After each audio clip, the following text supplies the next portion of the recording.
اللہ تبارک و تعالیٰ نے اس رات کو پوشیدہ کیوں رکھا ہے؟ یہ بھی ایک سوال ذہن میں آتا ہے کہ بتا دیا جاتا. دیکھیں ایک طرف تو کتنی بڑی مہربانی ہے کہ ہمیں یہ نہیں کہا کہ سال میں ایک رات شب قدر ہے، ہمیں پورا سال ہر رات عبادت کرنی پڑتی ہے، تلاش کرنا پڑتا. یہ بھی نہیں کہا کہ رمضان کی کسی رات میں شب قدر ہے، ہمارے لیے وہ بھی آسانی کر دی.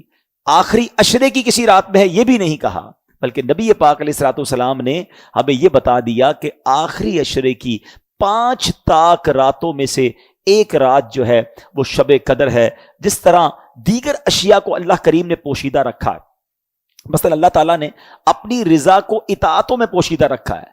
ہمیں نہیں پتہ کون سی نیکی سے رب راضی ہو جائے گا، اس لیے کیا کہا جاتا ہے چھوٹی نیکی کو بھی نہیں چھوڑنا ہے.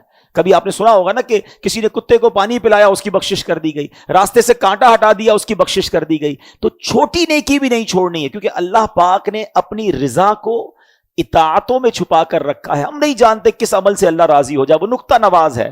تو بندہ ہر نیکی کرتا جائے، کیا معلوم اس سے میرا رب راضی ہو جائے. بالکل اسی طرح اللہ تبارک و تعالیٰ نے اپنے غضب کو گناہوں میں چھپا رکھا ہے. ہم نہیں جانتے کون سا گناہ اللہ کے غضب کی باعث بن جائے. بعض اوقات ہمیں لگتا ہے چھوٹا سا گناہ ہے اور وہی رب کی ناراضی کا باعث بن جاتا ہے. تو بندہ اپنے آپ کو گناہوں سے بچاتا رہے. اسی طرح اللہ نے اپنے اولیاء کو اپنے بندوں میں چھپا کے رکھا ہے.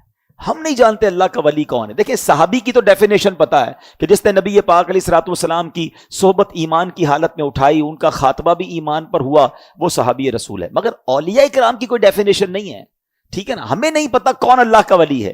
ایون ہو سکتا ہے آج ہماری ماشاءاللہ اس مسجد میں اللہ کے اتنے ولی کے نام پر یہ مسجد بنی ہے، اولیاء کرام کے بھی سردار ہیں غوث اعظم رضی اللہ تعالیٰ عنہ. ہو سکتا ہے یہاں بھی کوئی اللہ کا ولی بیٹھا ہو، ہم نہیں جانتے. تو اس کا فائدہ کیا ہوا کہ چونکہ اولیاء کرام کو رب نے بندوں میں چھپا کر رکھا ہے، تو اب بندہ سب کے ساتھ عزت سے بات کرے، اپنے ملازم سے بھی عزت سے بات کرے، غریب سے بھی عزت سے بات کرے. کیا پتا کہ وہ اللہ کا ولی ہو جس سے میں بدتمیزی کر رہا ہوں، جس کو گالیاں نکالتا ہوں. تو بندوں سے عزت سے پیش آئیں. تو یہ اللہ کی مشیت ہے.